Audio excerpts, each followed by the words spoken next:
Hi, Michael from Wren Wines here again. We're looking at our second wine today, the Quinta de Crasto Superior Tinto 2013. So tinto in Portugal, a term for red. So when you see a tinto, you're basically looking at a red wine, branco, a white wine. And we're coming from the Douro Valley up here, very, very famous wine producing region in the world for many centuries. It was originally demarcated in 1756. It's one of the oldest, almost the oldest demarcated wine region in the world, and famous for producing fortifieds, port wines, up until around about 25 years ago, when the focus started to switch over to table wines. And these amazing old vine varieties, generally over about 60 years, you're looking at the age on the old vines, getting well up over 100 years old in some parts, with the multitude of varietals that they love to use up in the Douro, is producing incredibly concentrated and intense wines. The thing that I love about the Crasto Superior, because it comes from the Douro Superior, which is one of the three sub-regions in the Douro, and the one closest to Spain across here, furthest away from the Atlantic, it's also the one with the highest variation in altitude, going from river level at about 85 metres up to over 1,000 metres in parts, where there's the other two tend not to get much above 250 to 400 maximum. So with that higher altitude, depending on how the vineyards have been planted, you can get some wonderful prettiness in the wines from Douro as well. Whereas the central Douro, you tend to get just pure intensity and concentration, which is why the best port wines tend to come from that part of the Douro.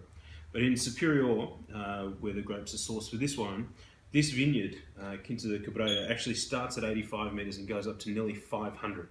So what the guys at Crasto have done is have purpose planted the varieties that prefer a little bit cooler characters like Touriga Nacional and Tinto Oriz higher up, meaning they retain better acidity, better aromatics, and the varieties that prefer a little bit more heat, later ripening, like Touriga Franca and Suzal, they've planted lower down.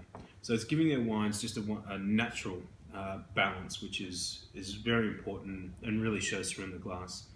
2013 is a year, myself being a winemaker in Portugal for the last 10 years, wasn't a year that you look back on and say, wow, spectacular. 2011, definitely one of the best vintages in the last 30 years.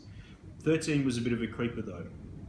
We weren't looking at perfect weather conditions, but the wines from the north and the south, the reds, show a wonderful juiciness and freshness and brightness, a real clarity of fruit.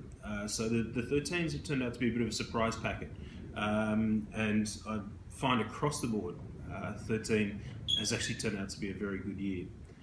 In terms of this wine, the specific characteristics, it has the most well-known of the red varieties from Portugal, Touriga Nacional.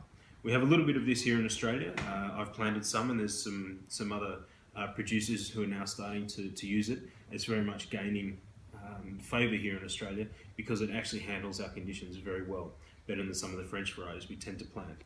So with Touriga from the Douro, especially from Superior, we do get that lovely blueberry violet spice, but also with a little bit of dark density behind it as well.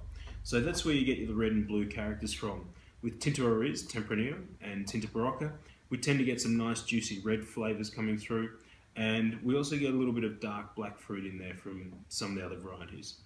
A really key component in this wine is Suzal. Suzal is a red flesh variety, and there are only about a dozen of these varieties in the world. And what it does, it has great acidity but fantastic colour. So it gives the wine just an incredible natural lift, and also balances out the other flavours and characters coming through. So we're looking at a very pretty, very silky wine with really good body and texture, 12 months in oak, coming from the guys who basically began the table wine movement in the Douro. I hope you enjoy.